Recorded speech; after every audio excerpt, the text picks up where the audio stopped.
From Wish TV and the All Indiana Podcast Network, this is the News 8 Daily 8 Podcast with Wish TV's Kylie Conway. A Wish TV News 8 update. Hi, this is Kylie Conway, and this is your News 8 Daily 8 for Monday, August 29th. Showers and storms will be on and off before rain chances increase later today.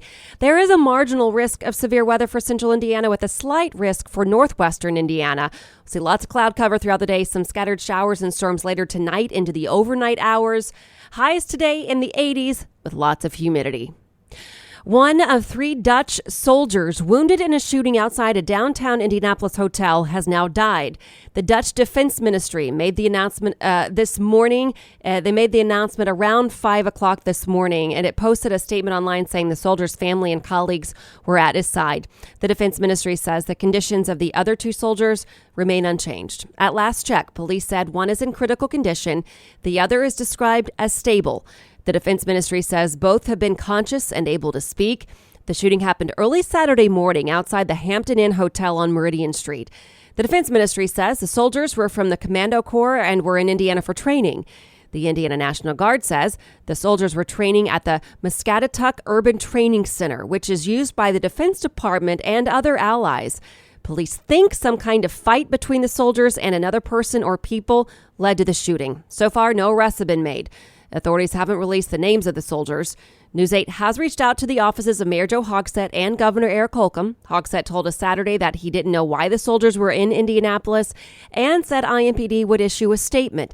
The governor's office said it had nothing to share at the time. Secretary of State Antony Blinken sent us a response. He said the State Department is in contact with the Dutch government and sent its condolences to the soldiers' families. A person is dead and 4 others are wounded in a string of violence across Indianapolis. IMPD responded to a fatal stabbing and 4 shootings, all since about 10 o'clock last night. Most recently, police say they found a person shot on the east side. Our mobile news tracker was at the scene on Ritter Avenue this morning. It's near 23rd Street. IMPD confirms it happened about 4:30 this morning. Officers tell us that person is in critical condition. About 3 hours earlier, police found a male victim stabbed to death on the south side. We do not have an age of that victim. It happened just after 1 at a home on Brill Road near Troy and Madison Avenues. Investigators think some kind of fight in the backyard led to the stabbing. Police tell our crews who were there that they detained several people but aren't sure of their involvement. They say they have no suspects and no one is in custody. About 20 minutes before that, police found a person shot on West Washington Street. At last check, police say the victim is awake and breathing. And IMPD says 2 people are critically wounded from 2 other separate shootings. Officers found 1 victim just before midnight on Michigan Road near 71st Street.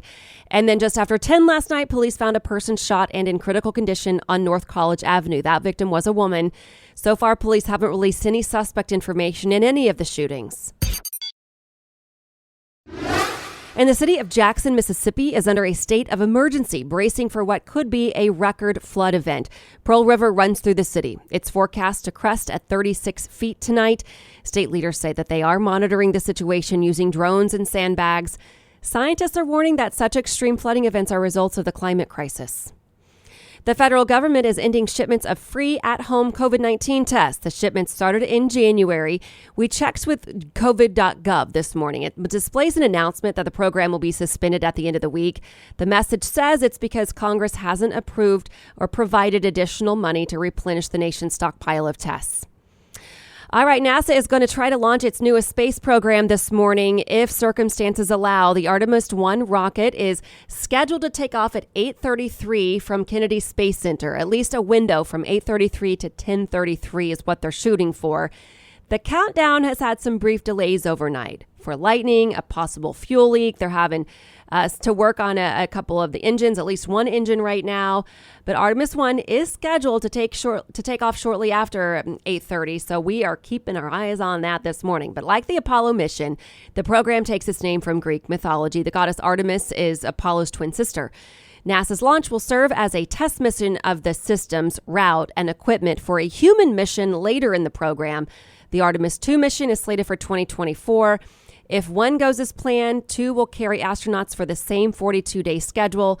Then Artemis 3 is designed to put people on the moon again in 2025. And finally, a famous original portrait of Winston Churchill is missing from a luxury hotel in Ottawa, Ontario.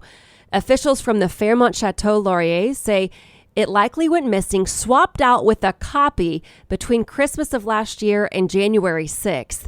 Staff just noticed the swap happened last weekend. The portrait has an estimated value of $100,000. Canadian photographer Yusuf Karsh captured Churchill's scowl in the portrait in 1941. It was taken a moment after the photographer took away the British Prime Minister's cigar, and apparently he didn't like it. The hotel says the theft is under investigation and that it was likely an inside job. This has been your News 8 Daily 8 for Wish TV. I'm Kylie Conway, online at wishtv.com, and follow us on Facebook when you search Wish TV. This is the News 8 Daily 8 podcast with Wish TV's Kylie Conway. A Wish TV News 8 update on demand for even more on demand and on the go. Connect with Wish TV on Facebook at wishtv.com and on the free Wish TV mobile app. Thank you for listening, and be sure to like, subscribe, and follow this podcast for updates every weekday morning on the All Indiana Podcast Network and wherever you get your podcast.